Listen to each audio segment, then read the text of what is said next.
Olá, boa noite a todos. Continuando, né, o nosso curso técnico em agronegócio, nós vamos falar hoje sobre economia. Nós vamos fazer um resumo, né, do que foi discutido em aula. Então, tem como base a apostila do Senar, que é Economia Rural, que eu praticamente me embasei toda essa apresentação nessa apostila, então nós vamos começar com princípios de economia, estudos de mercado e teoria do consumidor.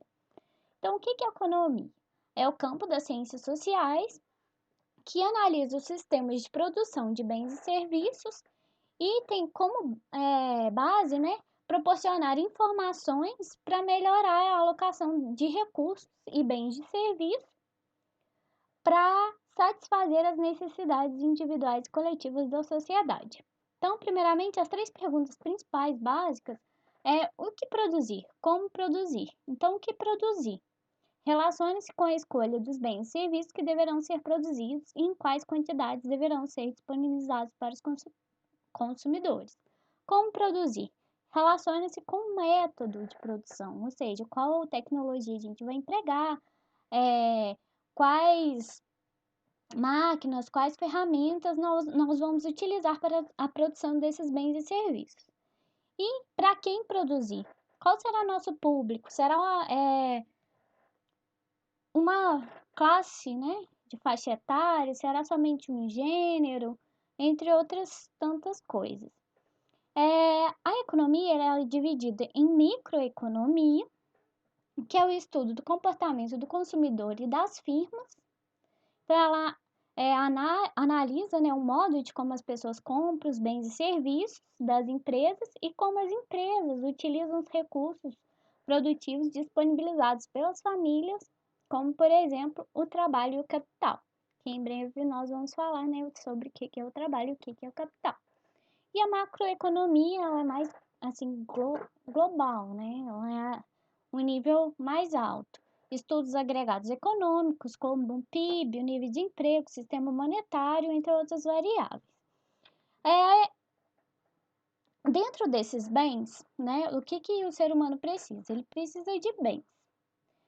Só que a economia, ela estuda os bens econômicos. E esses bens econômicos são divididos em bens materiais e bens imateriais.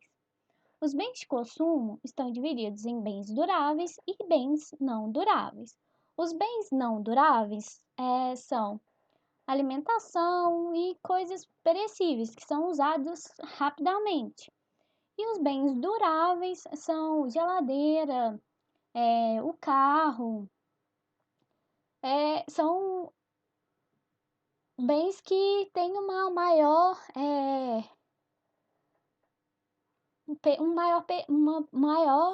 um maior período de vida, né?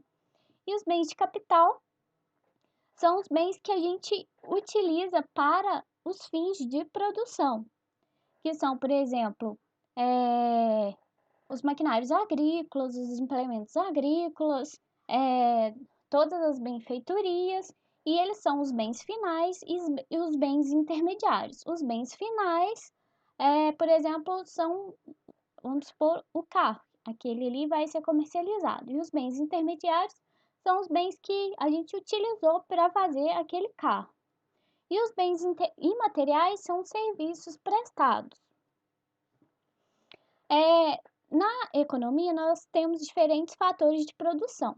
Primeiro, nós temos o capital, que é constituído por edificações, fábricas, máquinas e equipamentos utilizados no sistema produtivo.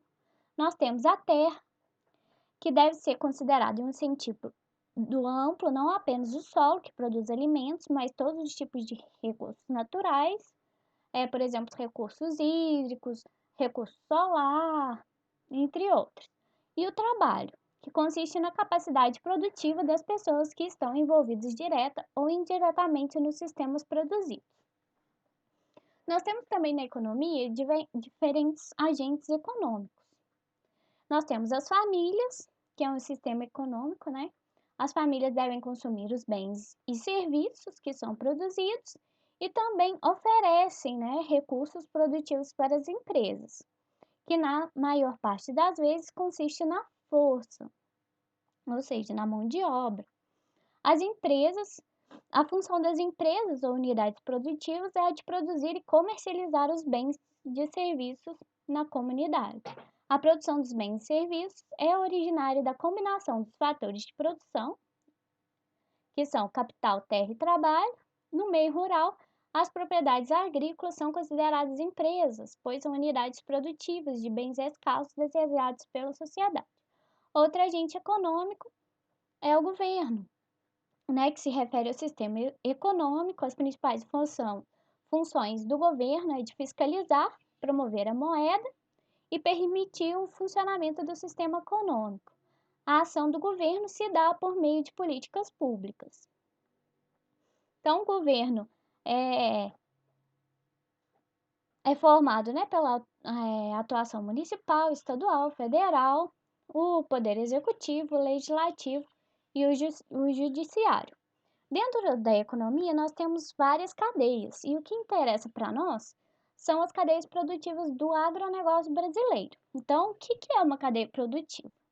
Ela pode ser definida como um sucessivo processo de operações dissociáveis, ou seja, elas podem ser ligadas umas a outras ou elas podem ser separadas. Por meio de encadeamento técnico e também de um conjunto de relações comerciais e financeiras que se estabelecem entre os agentes econômicos que compõem a cadeia produtiva.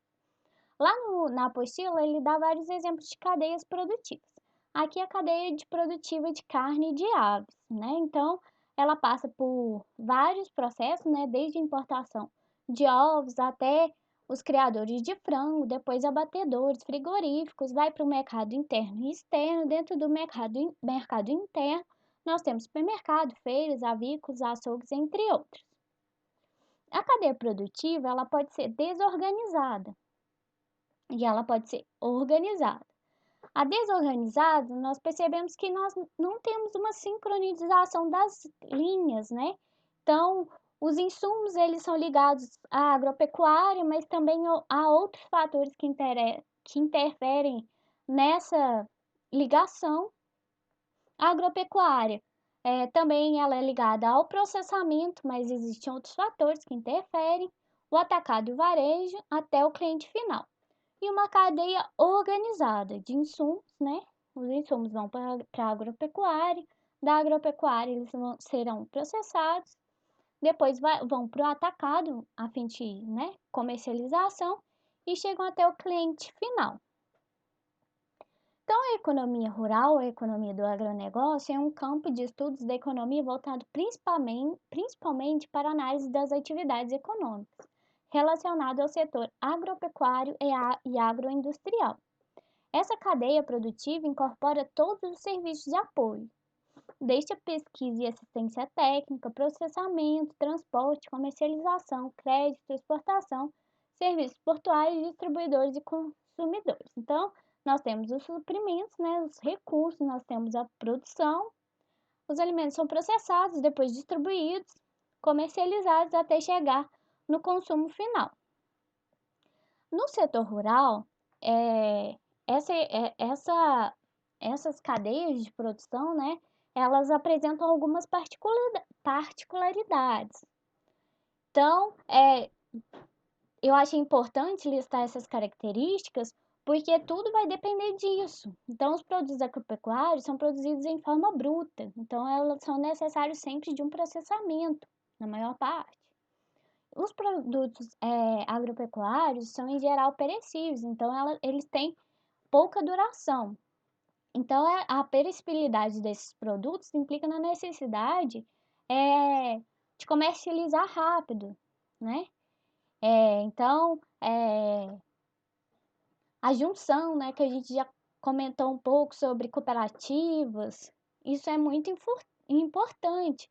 E construir uma infraestrutura de armazenagem. Os produtos agropecuários são produzidos em larga escala por um grande número de produtores. Então, a maioria do sistema de produção é uma concorrência perfeita, que a gente vai falar mais à frente. A sazonalidade influi muito, né, na produção agrícola.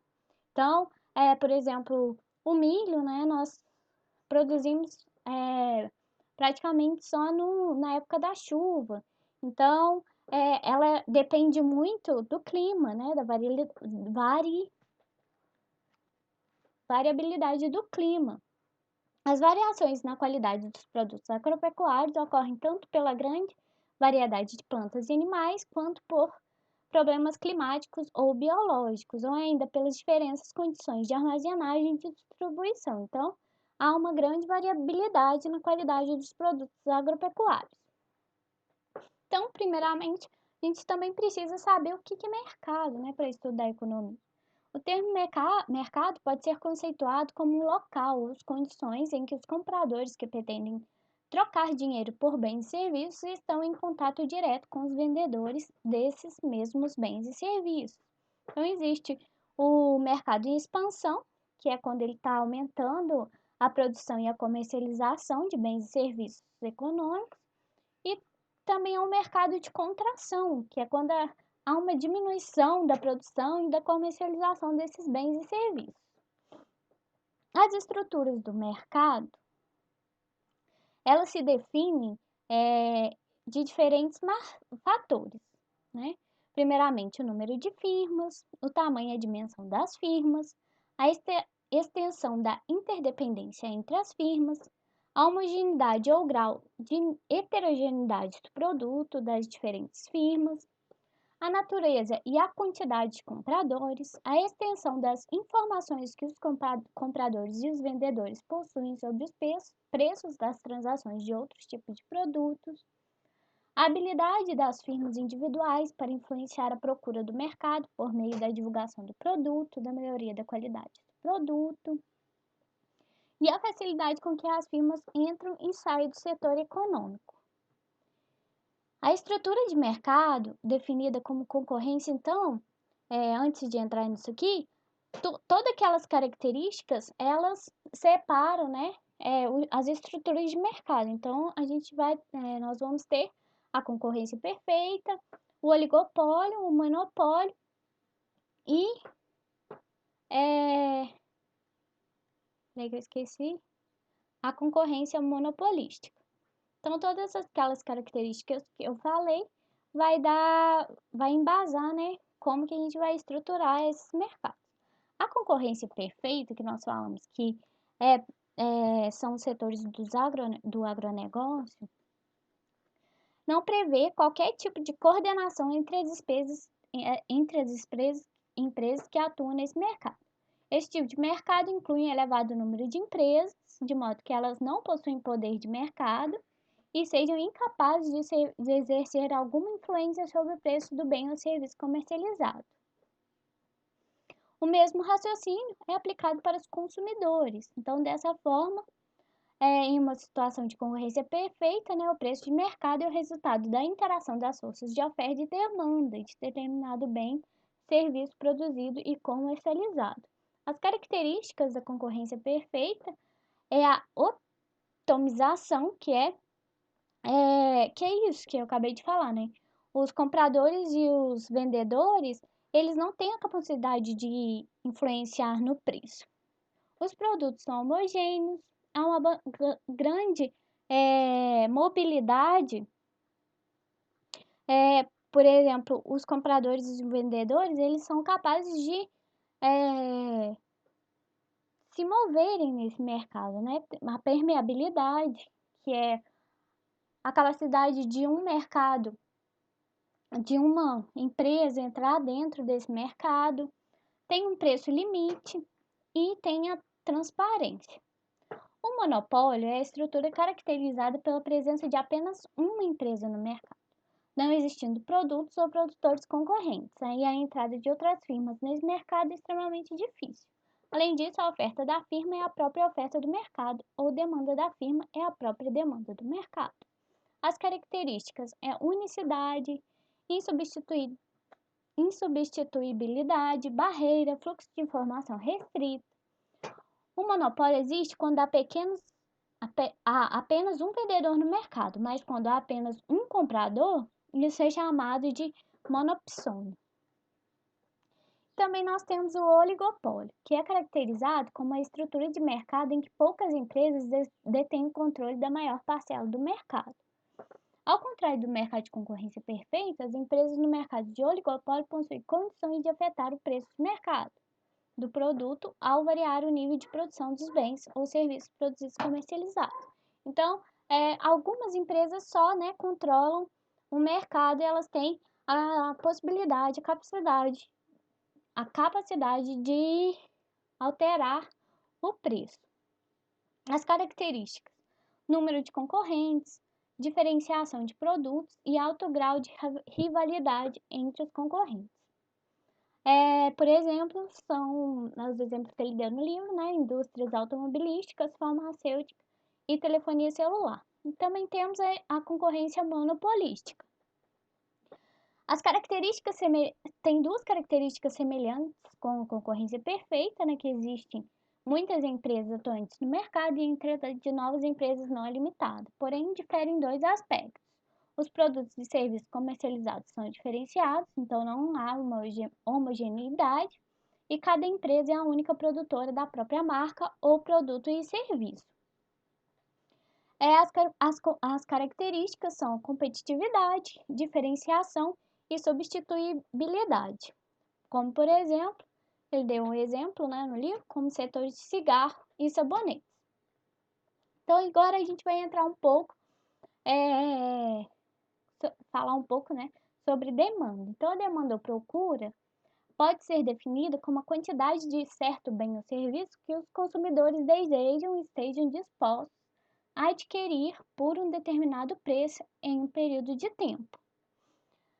Os fatores que influenciam a demanda: o preço do bem ou serviço, o preço de bens relacionados ou substituídos, né, complementares. Depois vocês olham lá na apostila, o nível de renda do consumidor e os hábitos e as preferências do consumidor. Isso tudo, né, é controlado por ceteris paribus, que a gente falou também em sala de aula. Quando se deseja saber o que ocorrerá com a demanda do bem X, se o preço dele diminuir, é necessário supor que todas as demais variáveis que afetam a demanda desse bem permaneçam constantes, de maneira que a variação da demanda seja atribuída apenas à variação do nível de preço do produto em questão. Ou seja, se o preço do arroz subiu, a gente tira todas as variáveis, coloca todas as variáveis que interferiram no fator de produção. Ou se o preço do fubá subiu, nós tiramos todas as variáveis que interferiram no fator de produção.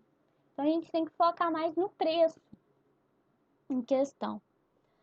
Então, pela lei da demanda, contudo, o mais mantido constante, né, excluindo todas as variáveis que alteram o preço, como os fatores de produção, quando o preço de um bem aumenta, sua quantidade demandada diminui.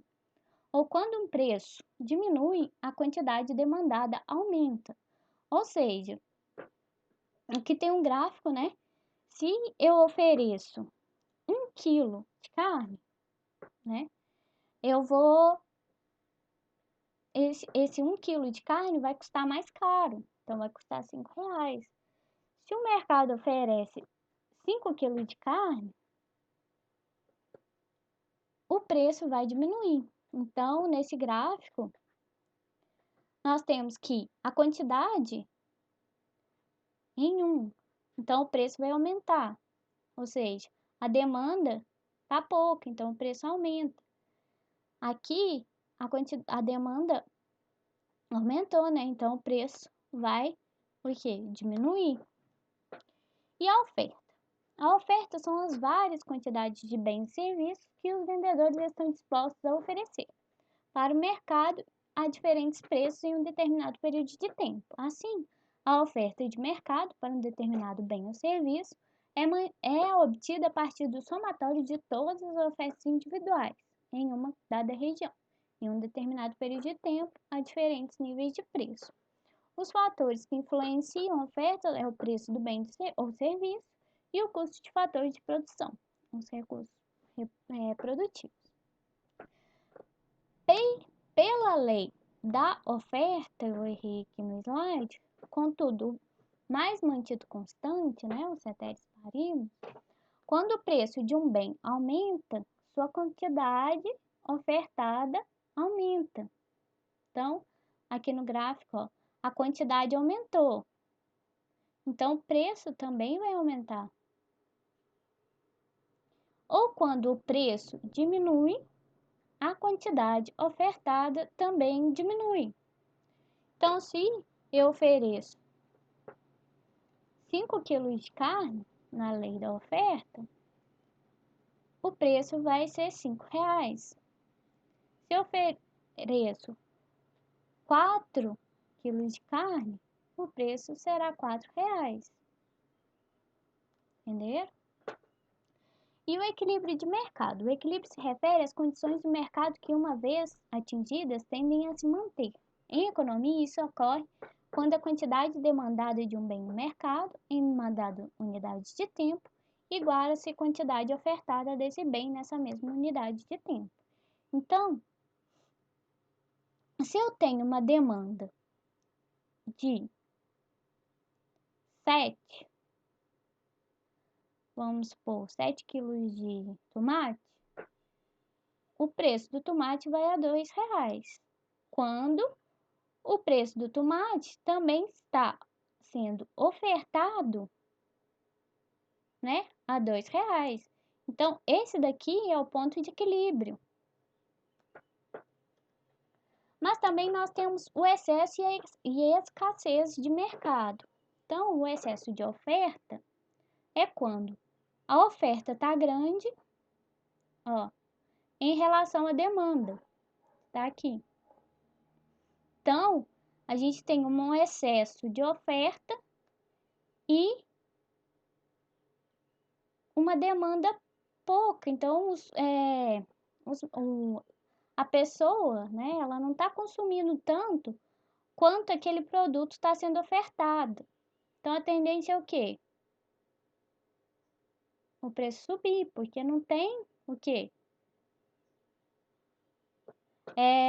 Não tem demanda. E ao contrário disso, é o excesso de demanda. Então, aqui, ó, nós temos excesso de oferta. E aqui nós vamos ter o excesso de demanda, que é quando nós produzimos muito, nós demandamos muito, né? Mas a oferta é pouca. Então, o preço tende a o quê? A diminuir. Então, se a gente tem muita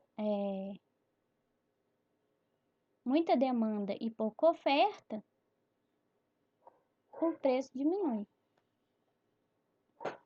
Então, gente, por hoje é só. Fique em casa e quem puder, use máscara, lave as mãos com água e sabão ou passe álcool em gel. E nós vamos nos encontrar no WhatsApp.